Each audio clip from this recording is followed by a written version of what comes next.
Hello, I'm Pip, and welcome to the Midwife Pip podcast, the home of expert information and real chats on all things pregnancy, birth, and beyond. Remember, as a podcast listener, you can get 15% off my online courses at midwifepip.com using the code podcast15.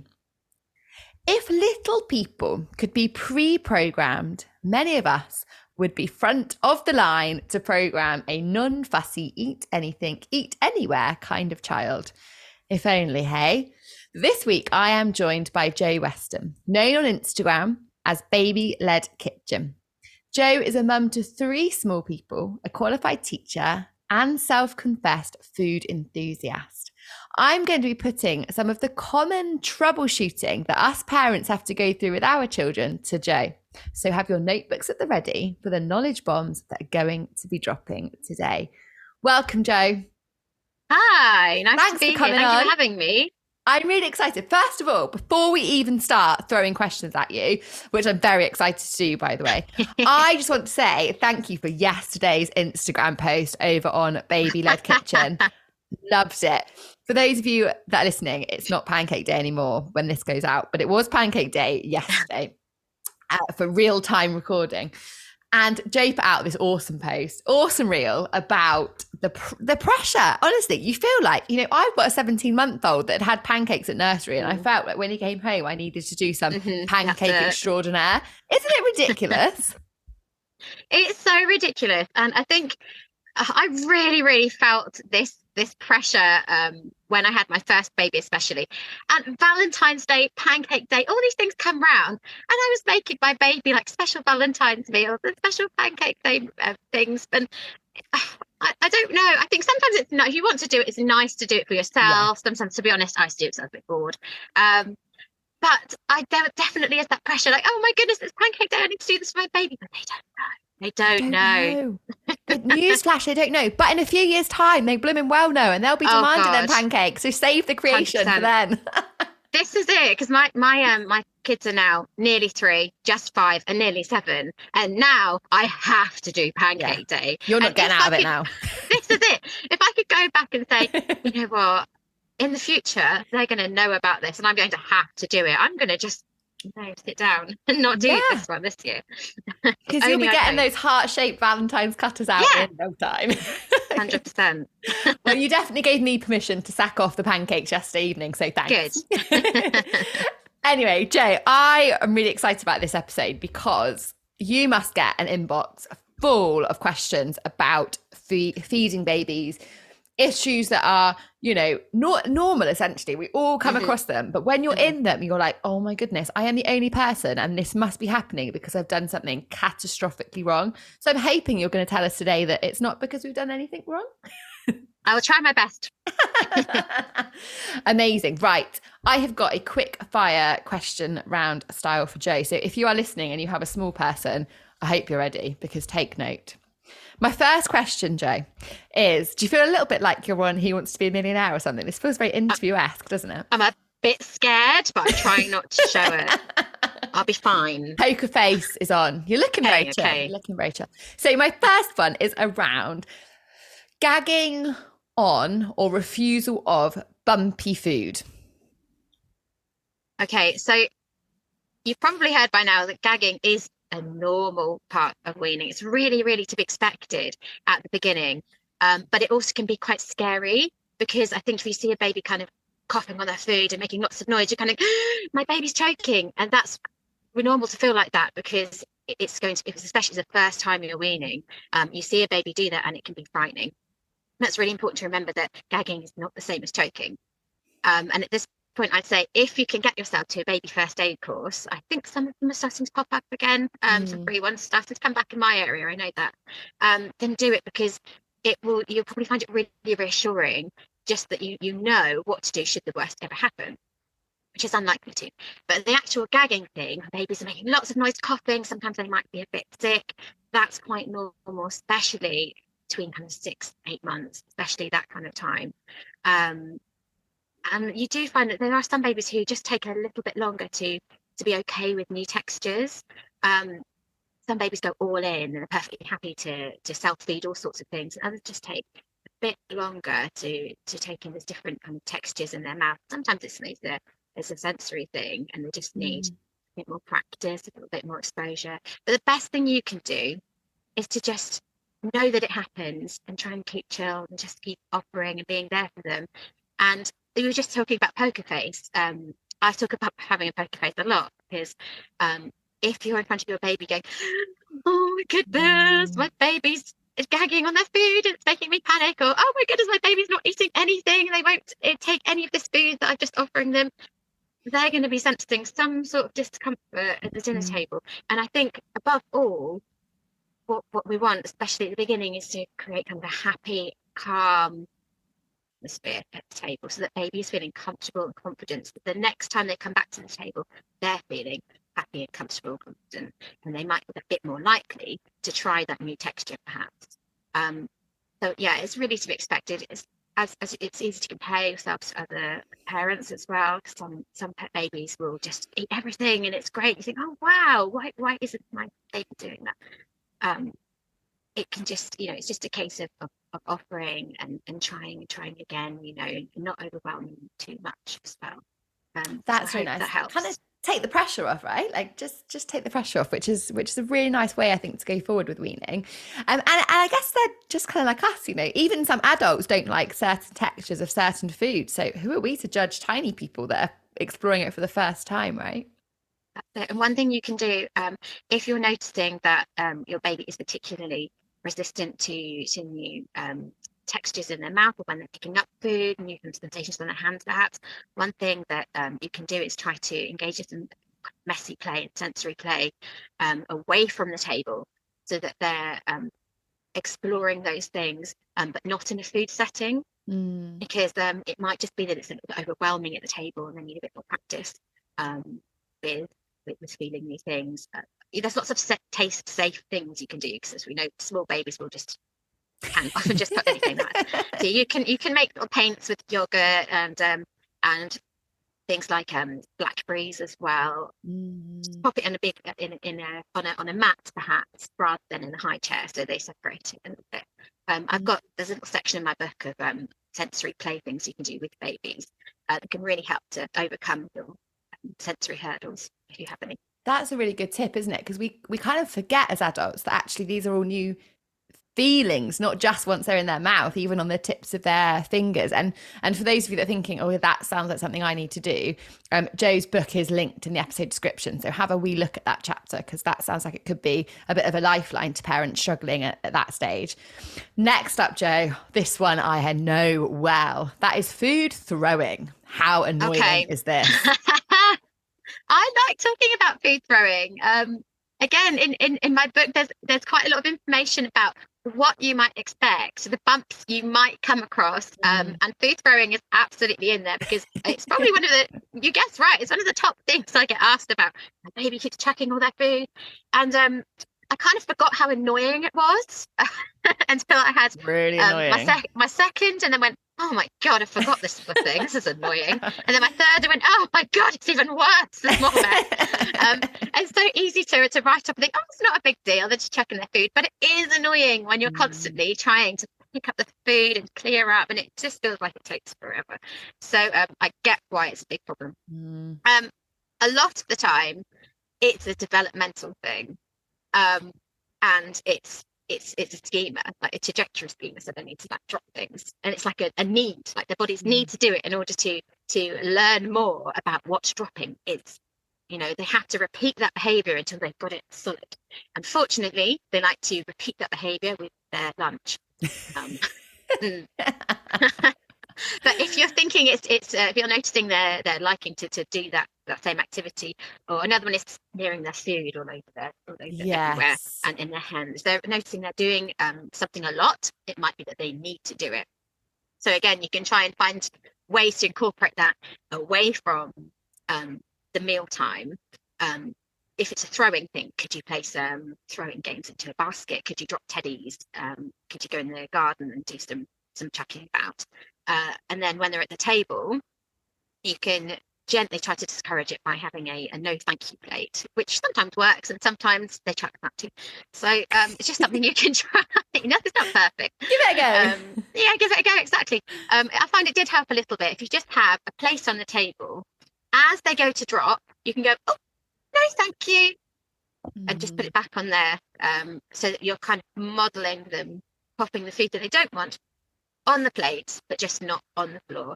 And you can say positively, food stays on the table or in your mouth. So you're not kind of saying, don't drop it, stop dropping your food, stop dropping your food, because then they're hearing dropping your food, dropping your food, dropping your food, dropping your food. Babies don't hear don't or no, they just hear dropping your food. I know this is all easier said than done, because in the moment, absolutely, you'll be going, don't drop your food. But it's just something to be mindful of. So you can just try to say food on the table or in your mouth. And oh, no, thank you. Like that. So just try and I think another good thing to do is not to put too much on their plate at once, because sometimes it can be as simple as they're dropping the food because actually they're full. Yeah. Or maybe they're overwhelmed and there's just too much there. So just pop just a few pieces out, because you can always add more once they've had that. And sometimes it's easier for you to see when they've had enough that way. Just being a little bit less out can really, really help that. So there's a few things you can try. Good tips. I like those. We definitely noticed that the throwing started once Finley had finished. So we taught him to say finish, then we could get him out the high chair rather than starting just to throw everything everywhere, because it's so annoying. But having those little mantras that you just said, Jo, that's no food stays on the table or in your mouth. Actually, if you've learned that, obviously I need to practice. If you've learned that well, then just being able to say that calmly stops you getting frustrated inside, which they pick up on. So again, I guess it comes back to that poker face, doesn't it? Just say it, and inside be screaming, but on the outside sound very calm and composed and boring. Which kind of leads me on to the next one, climbing out the high chair.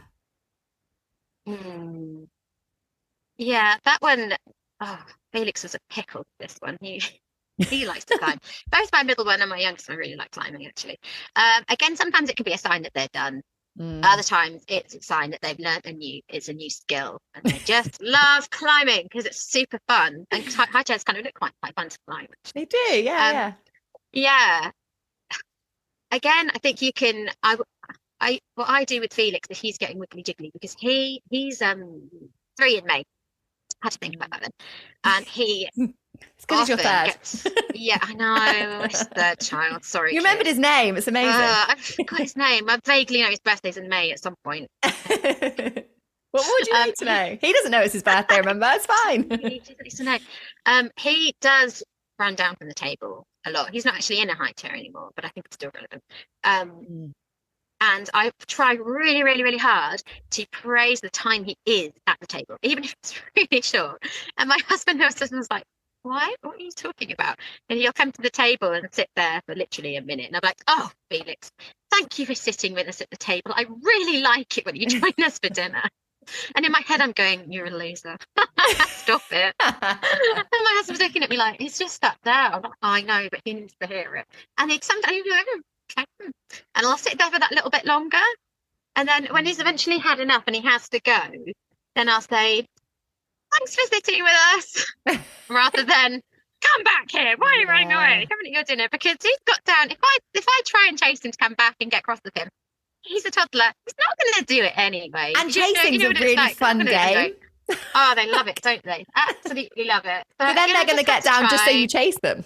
But exactly. So I just have to try and think, well, he was here for a bit. It'll increase each time. The more we're positive about it, he'll come and sit for a bit longer, perhaps. But in terms of the actual high chair, I think when they started to climb out of the high chair, that was generally when I swapped to a booster seat instead. Just the ones that kind of strap onto the chair so that they're still the right height, but they're not in a proper high chair. And that really did help. With all 3 of mine got to a stage where they were climbing out. So right, okay, swap to a booster. They're still strapped in. In fact, the cheaper little travel ones are brilliant. They're great. And sometimes just the novelty of having a different chair and feeling a bit grown up is enough for them to just sit a bit better at the table. So that's what I would would say to that, really. Just try, even quite young ones are okay in a secure booster at the table. It's basically a different sort of high share at the end of the day. So Yeah. I think that's what we need to look at. My difficulty is we currently have 6 nice wooden stools. okay. So I'm like, we need an upgrade on the whole chair situation, which works for me, not so much my husband. But I'll work on that little shopping spree. And yeah, for calmer meal times, I may be able to twist his arm. So I'm just going to play that back to him later, Yeah, Jay. Thanks give for it a that. go. Good one. And my Try next it. one, which I hear all the time, and to be honest, sometimes this is a little bit like myself as an adult, but eating all the snacks and then refusing meals. This is classic toddler behavior. Snacks And are actually, great. I know, I'll be honest, I'm a bit like that too because I'm so busy. Sometimes I don't take my own advice. That's just the same with you, rushing around. You've got loads to do, trying to get everybody from A to B, trying to get yourself ready, and you realise that you're the one that hasn't been fed, and you're going, oh, I have to grab a snack. I'll grab another snack, and then before you know it, it's lunch is gone, and you need to have snacks. I do this sometimes, and then I think, oh, I'm not listening to my own advice because you eat better generally if you're having meals. I'm all for food freedom and children making choices about their food as much as they can. But I do think it's perfectly fine to say for you to be in charge of when those eating times are. So I'm a big fan. I don't know if you know her, Ellen Satter. Yes. She Yeah. has division of responsibility, and I think her work is amazing. So helpful in terms of knowing that you're the parent, you decide what you're having and when, and the child decides if they're going to eat it and how much they eat it. So they still have a lot of choice within that, but you do too. And you're then knowing that the meals you've planned out, for nutritional reasons, your child is a little bit more likely to eat them. Yeah. So I do try. It's difficult. It is hard because toddlers are very strong-willed, as we all know. And sometimes we want an easy life, right? Yeah, and Can't be the only one that thinks okay. Definitely. And I do find that now I have more children as well. It's not it's always possible to be perfect and to manage to stick to this. And you go, okay, fine, have a snack. Yeah. And sometimes also they're so hungry and overrides it, and they need a snack. It's fine. It has to be a little bit flexible. But generally speaking, I say a really good thing to do is to plan in 2 really good snacks. Or maybe they might need perhaps 2 snacks in the morning or 2 snacks in the afternoon, but no more than kind of 3 really good snacks. And that include a little bit of protein. So if you're giving them some fruit, perhaps offer them some cheese with it, or do banana with some peanut butter. That's going to keep them fuller for a bit longer. And that will help to stop can I have a snack? Can I have a snack? Can I have a snack? Because a lot of the snacks on offer for children are actually quite low in calorie, quite low in protein. And especially things like puffs and rice cakes and wafer things, they're not very filling. Or nutritionally fantastic, really, are they? This is it, exactly. So it's kind of, if you can just get some really, really quick things, like peanut butter banana is my all-time favorite snack. So quick, and so nutritious, going to keep them a bit fuller. That can really help. And then it's okay to say, it's okay to be hungry, and you can empathize with the hunger. And say, that's okay. I know you're a bit hungry. Lunch is really soon. I'm going to make it soon. Okay. Because it's actually good to feel a little bit hungry before you eat. It's good for children to have that awareness of their hunger. It really helps them to know the difference between hungry and full, rather than snack, and losing track of their bodies and thinking, well, because that's when you can end up eating too much or too little. If you're really listening to your body, and you get into that habit when you're little, I think it really helps you throughout your life to be a really good intuitive eater. So yeah, try and plan in those snacks. Be flexible with it at the same time. I know that's a bit contradictory. And it's okay to say no sometimes. Oh, That I doesn't like mean that. it doesn't mean you're not letting them eat intuitively by saying, no, not at the moment, because I'm just cooking. Because especially, my girls would eat when they come home from school because they're hungry. You know they're hungry, so I'll give them a really, really good snack. But then it gets to, I don't know, 20 minutes before dinner, and they're hungry again, and they're asking me for snacks. Then the answer is no, because I'm cooking dinner now, and if I'm making a snack, I'm not cooking the dinner. So just wait a minute. It's okay to be hungry. You won't feel hungry soon, because soon there'll be dinner. And then you've already planned out what you're eating. You feel more comfortable that they've had a really good balance. Yeah, that's how I play it in my house. I like that. And I really like the link with intuitive eating, because I think that's a word we're hearing a lot more in the adult population, especially when we think about, the epidemic that we live in with obesity and our kind of focus more and more on nutrition, which I'm all for and I absolutely love. But actually, you're right. It starts from their little brain programming as small people, doesn't it? So that's a really powerful approach. I really like that. Yeah, it's actually underpins my book's called Intuitive Weaning. I feel so passionately about how people eat and about people's attitudes and relationships to food in their bodies, because I think adults, we've got it quite wrong. Yeah. There's so many people that struggle with overeating or undereating or yo-yoing between the two, and I've been both places myself. Yeah. I think, why don't we know how to eat? Like, it should be so easy.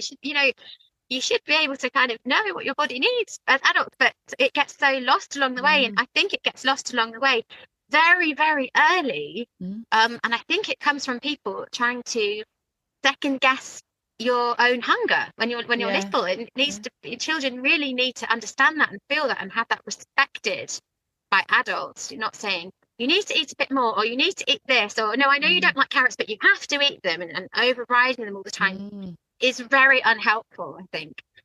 So by having a really respectful approach to weaning right from the beginning, and really watching your baby and taking your cues from them, in terms of the approach you take to weaning, in terms of what they're eating, how much they're eating, all coming from them, I think it's putting both of you in a really good position to help equip them to cope with this crazy world that's full of diet culture.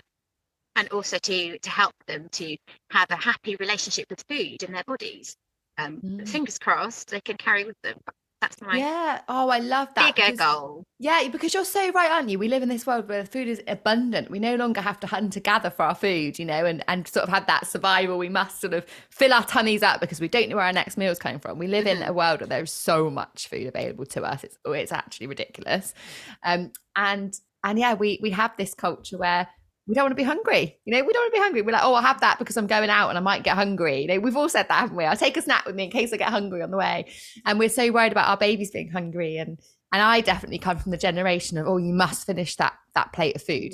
Every last mouthful. You don't get down from the table till you finished. And thank goodness for people like you, Jo, that are kind of carving this different route that we can take that is much more supportive of intuitive eating.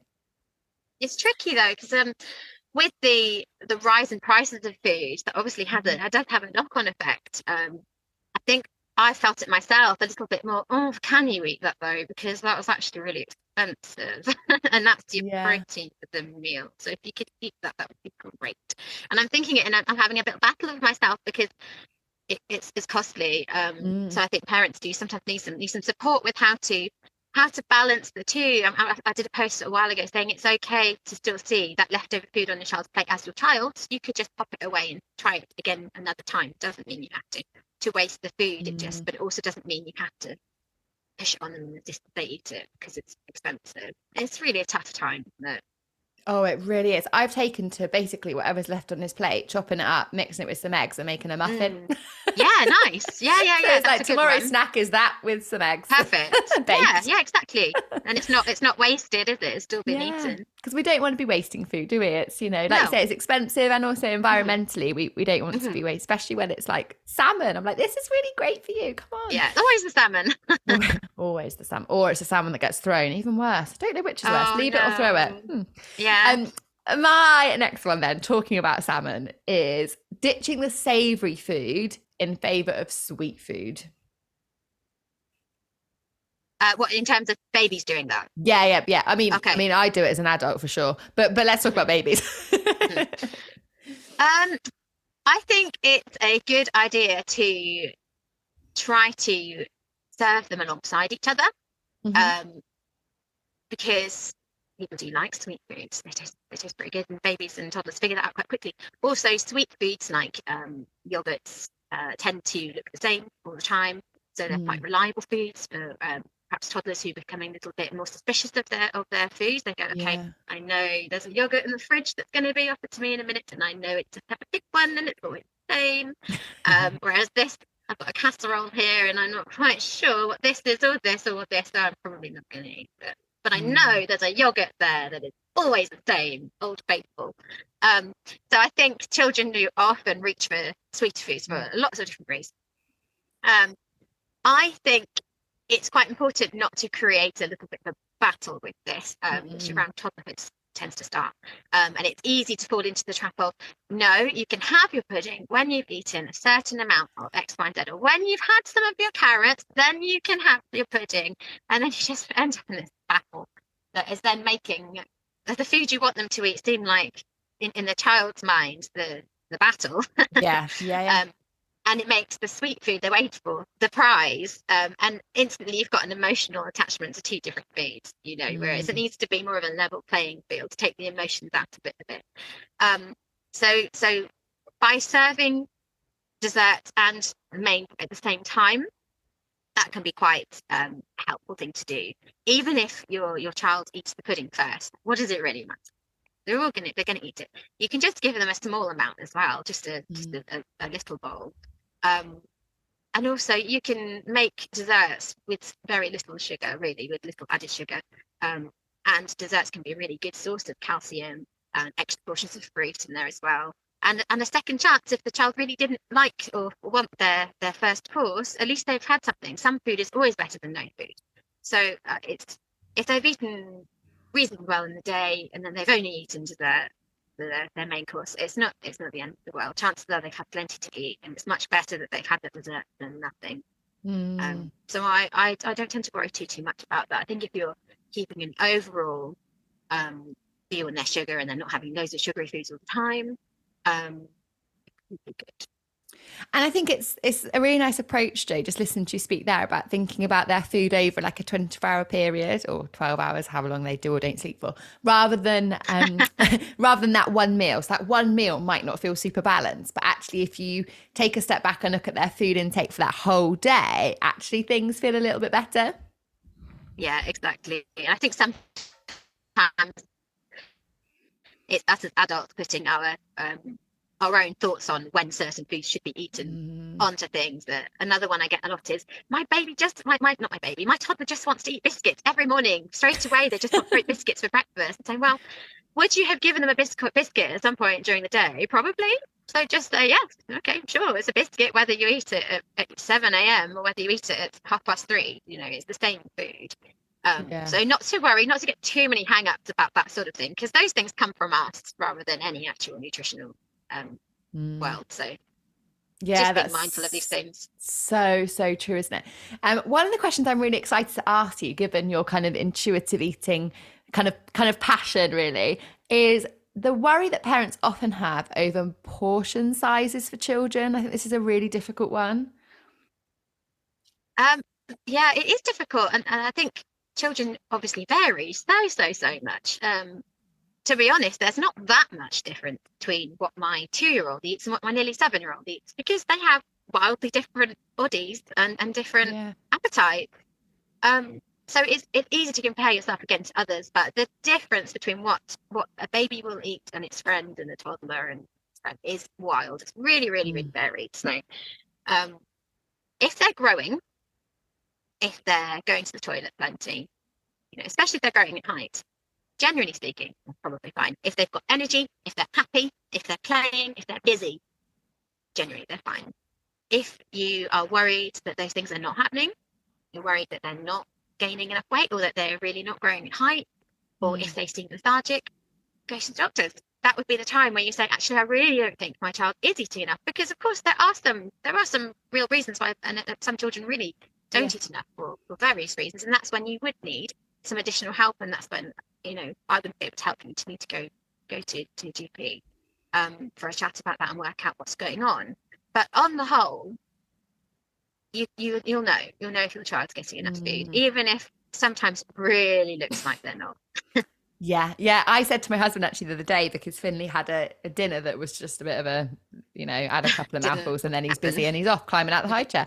And I said to him, look, no child has ever intentionally starved themselves. Like, he is not going to allow himself to starve. He's obviously just not hungry. He probably had a big lunch. And I think it comes back just taking that pressure off of us, doesn't it? Yeah. And actually, the more we are intuitive with our little people and allow them to do that, the less pressure it actually puts on us, because we don't have to decide how much they eat. They can decide that. Like you say, you choose what's on the plate and then they do with that whatever they fancy, be it paint the walls or eat it. Yeah, that's it. I think that makes such a huge difference, because it's very easy to become stressed about things in parenting, especially when you feel like you're the one in charge of it.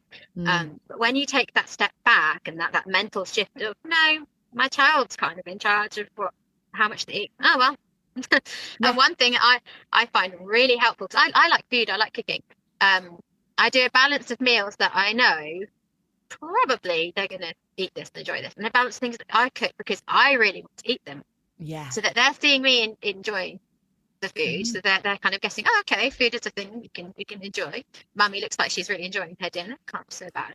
And it also kind of makes me feel so much better if the children are just not in the mood. You know, Felix does the same and just gets up and runs off. I go, oh well, I liked it. You know? Yeah. Oh, the nice dinner. Yeah. Like you with a friend, you know, it's I think it just can help you feel a lot less stressed, because at the end of the day, there's not a lot you can do about it. You can't ever force feed a child. So you have to take that little step back.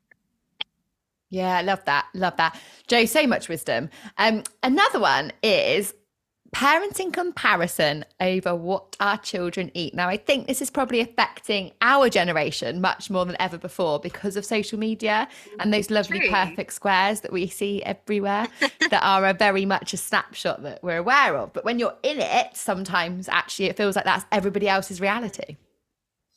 Yeah, absolutely. That's why I do try really hard on social media to not be that person, and to offer a bit of balance. Like my pancake post, the one before that was a post about, look at my amazing pancake recipes. I've got so many pancake recipes.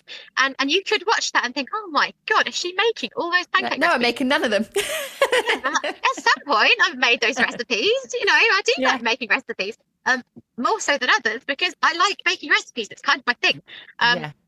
But also, I don't always cook from scratch every day. Meals don't always go perfectly to plan, because that isn't how life works. And I think that the Instagram community has a bit of a responsibility to be open and honest always about that, because it's so easy to be scrolling and just feel a bit, oh, I'm not doing enough, or I'm not good enough. Very, very easy to think like that. And in reality, nobody is. Not even the food Instagrammers are feeding their children perfectly. Like, they're really not. Because it's real life, isn't it? It's real life and reality, and we have other things to do as well. We can't just worry solely about the perfect nutrition. We want to be having fun and engaging, and not spend 6 hours in the kitchen.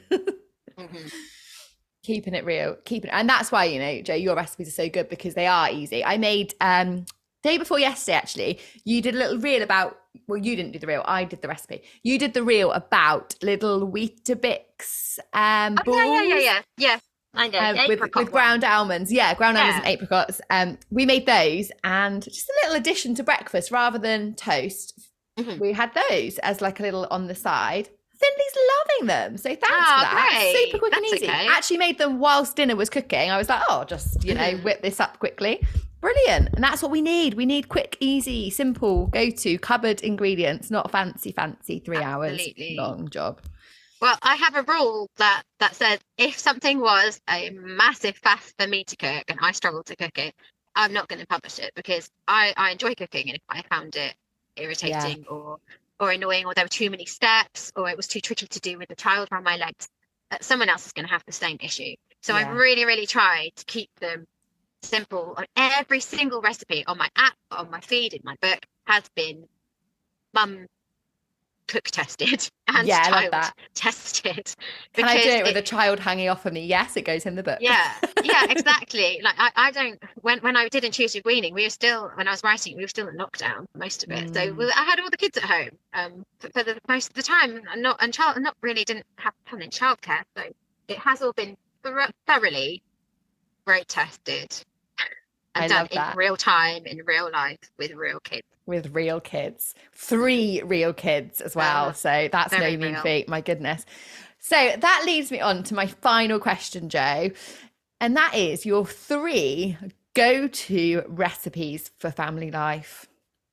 Okay, so this was really hard to choose from, but I picked the three that I like to cook the most and that are the most useful. And I tried to have the ingredients for these about. So the first one is my salmon and pea pasta, because it's so easy. And I tried to have the ingredients for this. I mean, it's basically leftover salmon, tinned salmon, smoked salmon, whatever. Peas, the peas are cooked in with the pasta. Salmon's chucked in at the end. Cream cheese or creme fraiche, some parsley and fresh lemon, and done. Dinner's done. It tastes delish, and it's just so quick. Really, really handy for when you're in a rush and just need to get something out. Yeah, I love that. My other one is fruit pot pancakes. Maybe because I'm thinking of pancake day yesterday.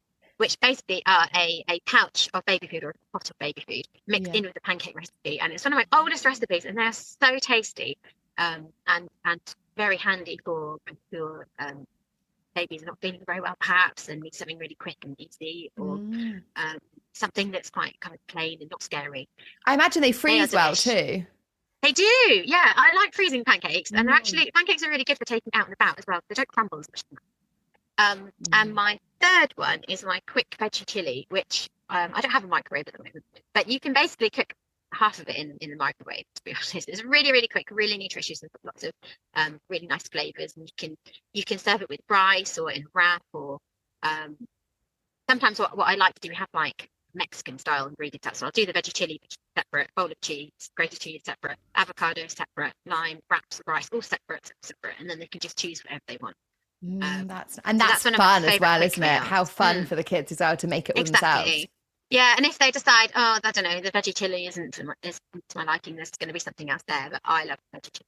So if not, you enjoy it. Jo, you're an absolute star. If you're listening and you have a little person that you need to feed, make sure you head to the episode description, where you will find Jo's Instagram handle and also the link through to her book that we've mentioned today, and we'll keep you on good track to ensuring that your little one is an intuitive eater now and in the long term. Thank you so much, Jo. You're an absolute star. Oh, thank you so much for having me. It's been really nice. Thank you. Before you head off, I just need to tell you something. 68% of you who listen to my podcast have not hit the subscribe button.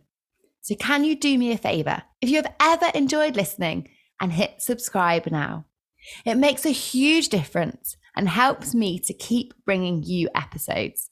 The bigger the podcast, the bigger the guests, and the more women we can reach and help. Thank you for subscribing, and I look forward to chatting again soon.